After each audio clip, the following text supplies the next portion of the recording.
Hello, I'm David Chaston with 90 at 9, brought to you by interest.co.nz. This week, get everything you need to know in 90 seconds at 9 o'clock with news. Commodity prices are on the rise again.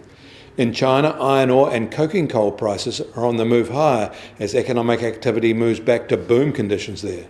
Copper has risen to more than a 2-year high, and aluminium is up near an 18-year high.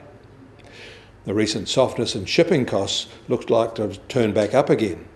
And China's internal freight volumes rose 7.2% year on year to October, up significantly from the 5.6% rise in September. In an updated survey, just over half of American companies in Shanghai are more optimistic about doing business in China on expectations of better trade relations with the US under the Biden administration. And in the US, officials there who are about to lose their positions after the election result are sabotaging the US federal government programs ahead of their handover.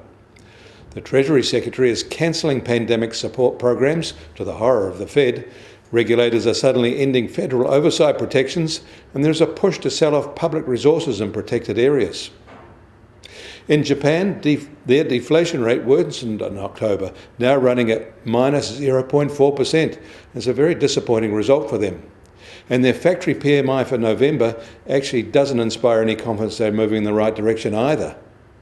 But Taiwan does seem to be making progress, especially with its exports. Export orders by Taiwanese companies are up 9.1% in October, continuing a strong run that started in June. But in Europe, consumer sentiment, which was already quite negative, has gotten much worse in November.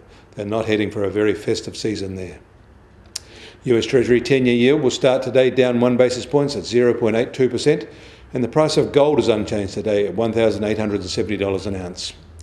And oil prices will start slightly higher this week, up 50 cents a barrel to just on $42.50 a barrel in the US, while the international price is now just on $45 a barrel. And the Kiwi dollar is holding at 69.3 US cents.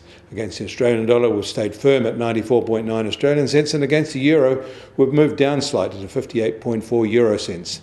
That means our trade-weighted index will start the week at 72. I'm David Chaston. That was 90 at 9, brought to you by interest.co.nz.